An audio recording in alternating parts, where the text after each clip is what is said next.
रावण ने क्यों नहीं छुआ था सीता माता को, जानिए रहस्य।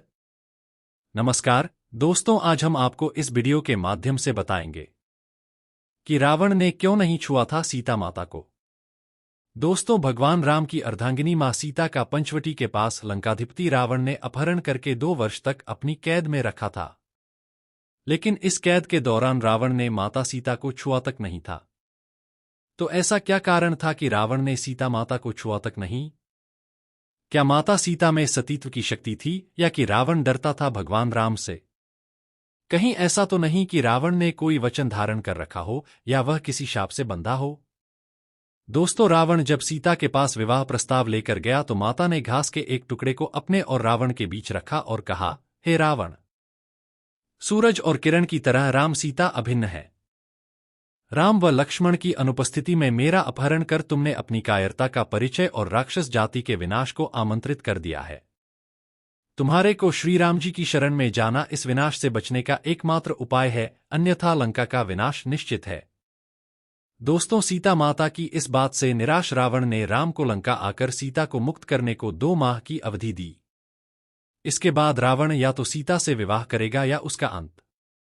रावण ने सीता को हर तरह के प्रलोभन दिए कि वह उसकी पत्नी बन जाए। यदि वह ऐसा करती है तो वह अपनी सभी पत्नियों को उसकी दासी बना देगा और उसे लंका की राजरानी। लेकिन सीता माता रावण के किसी भी तरह के प्रलोभन में नहीं आईं। तब रावण ने सीता को जान से मारने की धमकी दी, लेकिन यह धमकी भी काम नहीं कर पाई। रावण चाहता तो सीता के साथ जोर जबरदस्ती कर सकता था, लेकिन उसने ऐसा नहीं किया।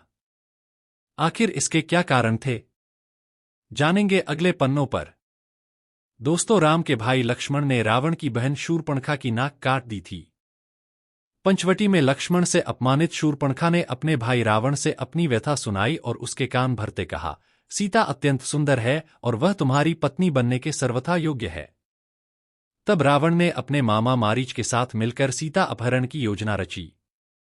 इसके अनुसार मारीच का सोने के हिरण का रूप धारण करके राम व लक्ष्मण को वन में ले जाने और उनकी अनुपस्थिति में रावण द्वारा सीता का अपहरण करने की योजना थी। दोस्तों, इस पर जब राम हिरण के पीछे वन में चले गए तब लक्ष्मण सीता के पास थे, लेकिन बहुत देर होने के बाद भी जब राम नहीं आए तो सीता माता को चिंता होने लगी। तब उन्होंने लक्ष्मण को भेजा। राम और लक्ष्मण की अनुपस्थिति में रावण सीता का अपहरण करके ले उड़ा।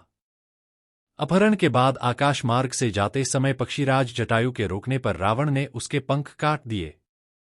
रावण ने सीता को लंकानगरी के अशोक वाटिका में रखा और त्रिष्टा के नेतृत्व में कुछ राक्षसियों को उसकी देखरेख का भार दिया। अद्भुत रामायण में उल्लेख है कि रावण कहता है कि जब मैं भूलवश अपनी पुत्री से प्रणय की इच्छा करूं तब वही मेरी मृत्यु का कारण बने। रावण के इस कथन से ज्ञात होता है कि सीता रावण की पुत्री थीं। अद्भुत रामायण में उल्लेख है कि गृत्समद नामक ब्राह्मण लक्ष्मी को पुत्री रूप में पाने की कामना से प्रतिदिन एक कलश में कुश के अग्रभाग से मंत्रोच्चारण के साथ दूध की बूंदें डालता था।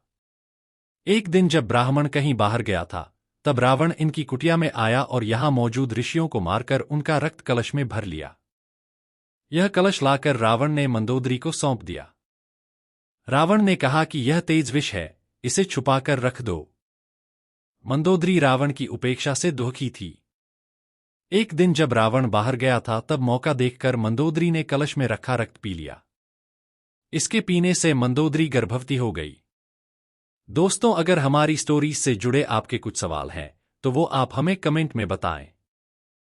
हम आप तक सही जानकारी पहुंचाने का प्रयास करते रहेंगे। अगर आपको ये स्टोरी अच्छी लगी है तो इसे शेयर जरूर करें। ऐसी ही अन्य स्टोरी पढ़ने के लिए जुड़े रहें हमारे चैनल JCGK स्टूडियो से।